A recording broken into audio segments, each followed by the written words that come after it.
আসসালামু আলাইকুম। আজ ৫ জুলাই ২০২৬ খ্রিস্টাব্দ, ২১ আষাঢ় ১৪৩৩ বঙ্গাব্দ, ১৯ মহররম ১৪৪৮ হিজরি, রবিবার। সংবাদ পাঠ করছি মনির হোসেন কামাল। প্রথমেই শুনবেন সংবাদ শিরোনাম। সরকারি অনুষ্ঠানের ব্যানার, বিলবোর্ডে প্রধানমন্ত্রীর ছবি ব্যবহার নিষিদ্ধ। জুনে সড়ক দুর্ঘটনায় মারা গেছেন ৪৩৮ জন। খুলনায় চালককে গলা কেটে ভ্যান নিয়ে উধাও। নলছিটিতে বাস দুর্ঘটনায় সুপারভাইজার নিহত। বরগুনায় ইয়াবাসহ ২ জন আটক। স্বামীর অনৈতিক কাজে রাজি না হয়ে গৃহবধূর আত্মহত্যা। বরগুনায় গত ২৪ ঘণ্টায় নতুন করে হামে আক্রান্ত ৫। মাইকিংয়ে রেকর্ড করা হয় লোকবেতারে। শুনলেন সংবাদ শিরোনাম, এবার বিস্তারিত। সরকারি কোনো অনুষ্ঠান উপলক্ষে প্রস্তুত করা ব্যানার, ফেস্টুন ও বিলবোর্ডে প্রধানমন্ত্রীর ছবি ব্যবহার সম্পূর্ণরূপে নিষিদ্ধ করেছে সরকার। একই সঙ্গে প্রচার সামগ্রী তৈরির ক্ষেত্রে অনুষ্ঠানের বিষয়বস্তু, উদ্দেশ্য ও বার্তাকে প্রাধান্য দিয়ে সুস্পষ্টভাবে উপস্থাপনের নির্দেশনা দেওয়া হয়েছে। মন্ত্রিপরিষদ বিভাগ থেকে জারি করা এক পরিপত্রে এই নির্দেশনা দেওয়া হয়েছে। পরিপত্রে বলা হয়, সরকারি কোনো অনুষ্ঠান উপলক্ষে প্রস্তুত করা ব্যানার, ফেস্টুন ও বিলবোর্ডে প্রধানমন্ত্রীর ছবি ব্যবহার সম্পূর্ণরূপে নিষিদ্ধ করা হলো। এতে আরও বলা হয়, সরকারি অনুষ্ঠানের ব্যানার, ফেস্টুন ও বিলবোর্ড প্রস্তুতের ক্ষেত্রে অনুষ্ঠানের বিষয়বস্তুকে প্রাধান্য দিয়ে প্রয়োজনীয় ও সামঞ্জস্যপূর্ণ তথ্য উপস্থাপন করতে হবে। ব্যানার, ফেস্টুন ও বিলবোর্ডের নকশা এমনভাবে তৈরি করতে হবে যাতে অনুষ্ঠানের উদ্দেশ্য, বার্তা ও বিষয়বস্তু সুস্পষ্টভাবে প্রতিফলিত হয়। জুন মাসে দেশে সড়ক দুর্ঘটনা ঘটেছে ৪৭২টি। এসব ঘটনায় ৪৩৮ জন নিহত এবং অন্তত ৫৬১ জন আহত হয়েছেন। নিহতের মধ্যে নারী ৪৪ এবং শিশু ৫৬। একই সময় ৯টি নৌ দুর্ঘটনায় ৭ জন নিহত এবং ৪ জন আহত হয়েছেন। ২১টি রেল ট্রাক দুর্ঘটনায় ১৮ জন নিহত এবং ৭ জন আহত হয়েছেন। রোড সেফটি ফাউন্ডেশন ৯টি জাতীয় দৈনিক, ১৭টি জাতীয় ও আঞ্চলিক অনলাইন নিউজ পোর্টাল, বিভিন্ন ইলেকট্রনিক মিডিয়া এবং নিজস্ব তথ্যের ভিত্তিতে প্রতিবেদনটি তৈরি করেছে। প্রতিবেদনে বলা হয়, ১৪৫টি মোটরসাইকেল দুর্ঘটনায় নিহত ১৩৪ জন, যা নিহতের ৩০.৫৯%। মোটরসাইকেল দুর্ঘটনার হার ৩০.৭২%। দুর্ঘটনায় ৯১ জন পথচারী নিহত হয়েছেন, যা নিহতের ২০.৭৭%। যানবাহনের চালক ও সহকারী নিহত হয়েছেন ৫৭ জন, অর্থাৎ ১৩%। দুর্ঘটনায় যানবাহন ভিত্তিক নিহতের পরিসংখ্যানে দেখা যায়, মোটরসাইকেল চালক ও আরোহী ১৩৪ জন, বাসের যাত্রী ২৭ জন, truck, covered van, pickup, trolley আরোহী ৩৭ জন, প্রাইভেট কার, মাইক্রোবাস, অ্যাম্বুলেন্স আরোহী ১৪ জন, থ্রি হুইলার যাত্রী ১১২ জন, স্থানীয়ভাবে তৈরি যানবাহনের যাত্রী ১৫ জন এবং রিক্সা, বাইসাইকেল আরোহী ৮ জন নিহত হয়েছেন। চালককে গলা কেটে ভ্যান নিয়ে পালিয়েছে ছিনতাইকারীরা। এ ঘটনাটি ঘটেছে খুলনার দিঘুলিয়া উপজেলার গাজীরহাটের মোল্লাভাঙা এলাকায়। নিহত ব্যক্তির নাম সমীর ভট্ট। শনিবার রাত আনুমানিক ৯টার দিকে দিঘুলিয়ার কেটলা গ্রামের রবিন ভট্টর ছেলে ভ্যান চালক সমীর যাত্রী নিয়ে মোল্লাভাঙা সড়ক দিয়ে বারাসাতের দিকে যাচ্ছিলেন। পথিমধ্যে যাত্রীবেশী দুর্বৃত্তরা সমীরকে ধারালো অস্ত্র দিয়ে গলা কেটে রাস্তায় ফেলে ভ্যান নিয়ে পালিয়ে যায়। রবিনকে হাসপাতালে নেয়ার আগেই মারা যায়।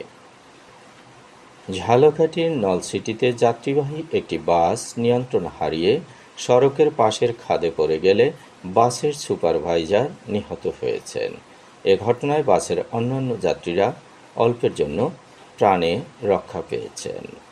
আজ সকাল 10:30টার দিকে ঝালকাঠি বরিশাল আঞ্চলিক মহাসড়কের রায়াপুর বটতলা এলাকায় এ দুর্ঘটনা ঘটে।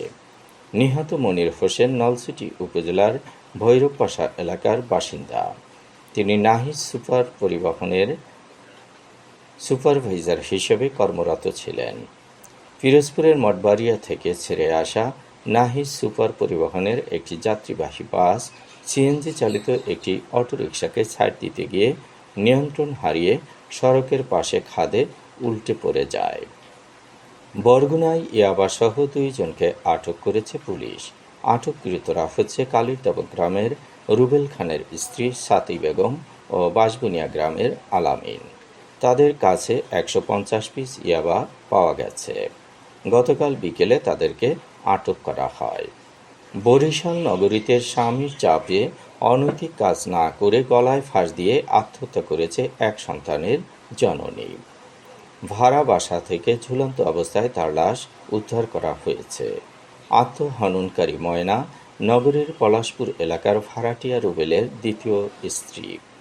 ময়নার ছোট বোন সাথী অভিযোগ করে বলেন, শুক্রবার সন্ধ্যায় বোনের সাথে মোবাইল ফোনে কথা হয়েছিল। তখন সে জানিয়েছে স্বামী রুবেল 2 ব্যক্তির সাথে কুয়াকাটা তাকে যেতে বলেছে, কিন্তু বোন তাদের সাথে যেতে রাজি হয়নি। এই কারণে তার উপর নির্যাতন করা হয়েছে। সাথীর অভিযোগ, ভগ্নিপতি রুবেলের অন্যায় কাজের প্রস্তাবে সায় না দিয়ে তার বোন গলায় ফাঁস দিয়ে আত্মহত্যা করেছে। বরগুনায় গত 24 ঘণ্টায় নতুন করে হামে আক্রান্ত হয়েছে আরও 5 জন। চলতি বছরে হামে আক্রান্ত রোগীর সংখ্যা 898 জন।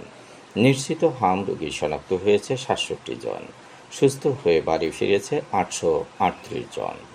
এখন পর্যন্ত মারা গেছে 9 জন। গত 24 ঘণ্টায় বরগুনায় নতুন করে ডেঙ্গুতে আক্রান্ত হয়েছে আরও 7 জন। চলতি বছরে এখন পর্যন্ত ডেঙ্গু আক্রান্ত রোগীর সংখ্যা 250। হাসপাতালে ভর্তি আছেন 15 জন। গত 24 ঘণ্টায় ডায়রিয়ায় আক্রান্ত হয়েছে 27 জন। চলতি বছরে ডায়রিয়ায় আক্রান্ত রোগীর সংখ্যা 6196 জন। সুস্থ হয়ে বাড়ি ফিরেছে 6110 জন।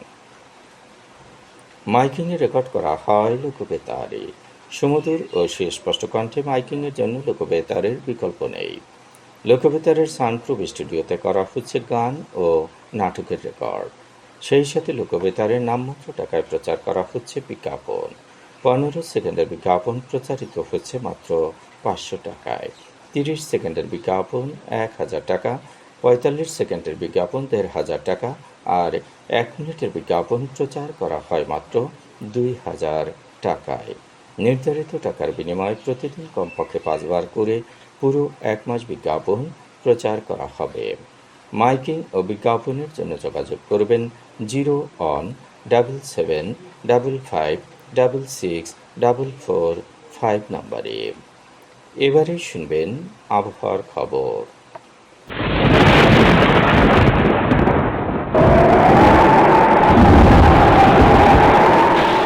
বঙ্গোপসাগরে অবস্থানরত সুস্পষ্ট লঘুচাপটি নিম্নচাপে রূপ নিয়েছে, যার প্রভাবে বৃষ্টি বাড়ার আভাস দিয়েছে আবহাওয়া অফিস। আবহাওয়ার বিশেষ বুলেটিনে বলা হয়েছে, উত্তর পশ্চিম বঙ্গোপসাগর ও তৎসংলগ্ন উত্তর ওড়িশা পশ্চিমবঙ্গ উপকূলীয় এলাকায় অবস্থানরত সুস্পষ্ট লঘুচাপটি ঘনীভূত হয়ে একই এলাকায় মৌসুমী নিম্নচাপে পরিণত হয়েছে। ঘূর্ণিবায়ুর ওই চক্র আজ দুপুর 12টায় চট্টগ্রাম সমুদ্রবন্দর থেকে 510 কিলোমিটার পশ্চিম দক্ষিণ পশ্চিমে, কক্সবাজার সমুদ্রবন্দর থেকে 520 কিলোমিটার পশ্চিমে, মোংলা সমুদ্রবন্দর থেকে 285 কিলোমিটার পশ্চিম দক্ষিণ পশ্চিমে এবং পায়রা সমুদ্রবন্দর থেকে 340 কিলোমিটার পশ্চিম দক্ষিণ পশ্চিমে অবস্থান করছিল। নিম্নচাপ কেন্দ্রের 44 কিলোমিটারের মধ্যে বাতাসের একটানা সর্বোচ্চ গতিবেগ ঘন্টায় 40 কিলোমিটার, যা দমকা অথবা ঝোড়ো হাওয়ার আকারে 50 কিলোমিটার পর্যন্ত বাড়তে পারে। নিম্নচাপ কেন্দ্রের নিকটবর্তী এলাকায় সাগর উত্তাল রয়েছে। এটি আরও পশ্চিম উত্তর পশ্চিম দিকে অগ্রসর হয়ে পরবর্তী 24 ঘন্টার মধ্যে উত্তর ওড়িশা উপকূল অতিক্রম করতে পারে। এর প্রভাবে সমুদ্র বন্দরগুলো এবং উপকূলীয় এলাকার উপর দিয়ে ঝোড়ো হাওয়া বয়ে যেতে পারে। পায়রা, চট্টগ্রাম, কক্সবাজার ও মংলা সমুদ্র বন্দরকে ৩ নম্বর স্থানীয় সতর্ক সংকেত দেখিয়ে যেতে বলা হয়েছে। একই সঙ্গে মাছ ধরা ট্রলারগুলোকে উপকূলের কাছাকাছি থেকে সাবধানে চলাচলের নির্দেশ দেওয়া হয়েছে। আজ দেশের সর্বোচ্চ তাপমাত্রা ছিল রংপুরে ৩৭.৫ ডিগ্রি সেলসিয়াস এবং সর্বনিম্ন তাপমাত্রা ছিল নিকলিতে ২৪ ডিগ্রি সেলসিয়াস। বরগুনার সর্বোচ্চ তাপমাত্রা ৩২.৯ ডিগ্রি সেলসিয়াস এবং সর্বনিম্ন ২৭ ডিগ্রি সেলসিয়াস। আগামীকাল সূর্যোদয় হবে ভোর ৫টা ১৬ মিনিটে। সংবাদ শেষ করার আগে শিরোনামগুলো আবার পড়ছি। সরকারি অনুষ্ঠানের ব্যানার, বিলবোর্ডে প্রধানমন্ত্রীর ছবি ব্যবহার নিষিদ্ধ। জুনে সড়ক দুর্ঘটনায় মারা গেছেন ৪৩৮ জন। খুলনায় চালককে গলা কেটে ভ্যান নিয়ে উধাও। নলছিটিতে বাস দুর্ঘটনায় সুপারভাইজার নিহত। বরগুনায় ইয়াবাসহ ২ জন আটক। স্বামীর অনৈতিক কাজে রাজি না হয়ে গৃহবধূর আত্মহত্যা। বরগুনায় গত ২৪ ঘণ্টায় নতুন করে হামে আক্রান্ত ৫। মাইকিংয়ে রেকর্ড করা হয় লোকবেতারে। সংবাদ শেষ করার আগে জানিয়ে দিচ্ছি লোকবেতারে সংবাদ জানানোর মোবাইল নম্বর। আপনার এলাকার গুরুত্বপূর্ণ সংবাদ জানাতে ফোন করুন 0177556644 নম্বরে। আর লোকবেতারের সাথে যুক্ত হয়ে গান শুনতে চাইলে SMS করুন 01782973478 নম্বরে। মোবাইল করবেন 01959438545 নম্বরে। বিশ্বের সব জায়গা থেকেই শুনতে পারবেন লোকবেতার। লোকবেতার FM.org ওয়েবসাইটের মাধ্যমে শুনুন সরাসরি অনুষ্ঠান। সংবাদ পাঠ এখানেই শেষ করছি।